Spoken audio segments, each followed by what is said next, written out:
നിങ്ങൾക്കറിയാമോ, മെസ്സി ഈ താരത്തിന്റെ അവാർഡ് മോഷ്ടിച്ചു. തുടർന്ന് ആ താരത്തോട് മെസ്സി ഡ്രസ്സിംഗ് റൂമിൽ വെച്ച് ചെയ്തത് എന്താന്ന് കണ്ടാൽ നിങ്ങൾ ഉറപ്പായിട്ടും ഞെട്ടും. അതെ, 2005 യൂത്ത് വേൾഡ് കപ്പ് ഫൈനലിൽ അർജന്റീന നൈജീരിയയെ തോൽപ്പിച്ചിരുന്നു. തുടർന്ന് മെസ്സി ടൂർണമെന്റിലെ മികച്ച താരമാവുകയും ഗോൾഡൻ ബോൾ സ്വന്തമാക്കുകയും ചെയ്തു. നൈജീരിയൻ താരം ഓവി മിക്കലാണ് സിൽവർ ബോൾ സ്വന്തമാക്കിയത്. രണ്ടാമതെത്തിയതിൽ നൈജീരിയൻ താരം വളരെയധികം ദേഷ്യത്തിലായിരുന്നു. തുടർന്ന് താരം മെസ്സിയോട് പറയുകയാണ്, നിങ്ങൾ എന്റെ അവാർഡ് മോഷ്ടിച്ചുവെന്ന്.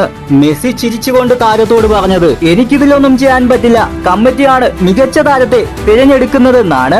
ഇതേക്കുറിച്ച് ഓവി മിക്കൽ പറഞ്ഞത്, സെലിബ്രേഷൻ കഴിഞ്ഞ് ഡ്രസ്സിംഗ് റൂമിലേക്ക് ചെന്നപ്പോൾ താൻ കണ്ടത് മെസ്സി തന്നെയും കാത്ത് നിൽക്കുന്നതാണ്. ശേഷം മെസ്സി പറഞ്ഞത്, ഗോൾഡൻ ബോൾ നീ അർഹിച്ചതാണെങ്കിൽ ഇത് നീ എടുത്തിട്ട് തന്റെ സിൽവർ ബോൾ മെസ്സിക്ക് കൊടുക്കുവാനുമാണ്. മെസ്സി പറഞ്ഞത് കേട്ട് പെട്ടെന്ന് ഞാൻ ഞെട്ടിപ്പോയി. എന്നിട്ട് പറഞ്ഞു, ഞാൻ കുറച്ച് ദേഷ്യത്തിലായിരുന്നു, എന്നാൽ തീർച്ചയായും നിങ്ങൾ ഇത് അർഹിച്ചത് തന്നെയാണ് എന്നും പറഞ്ഞു.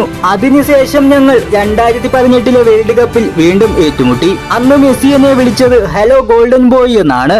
അതിന് ഞാൻ മെസ്സിയോട് പറഞ്ഞത്, 2005 മുതൽ ഇതുവരെയുള്ള കാലയളവിൽ നിങ്ങൾ എന്നെ ബോധ്യപ്പെടുത്തി നിങ്ങൾ തന്നെയാണ് ഗോൾഡൻ ബോൾ അർഹിച്ചതെന്ന്.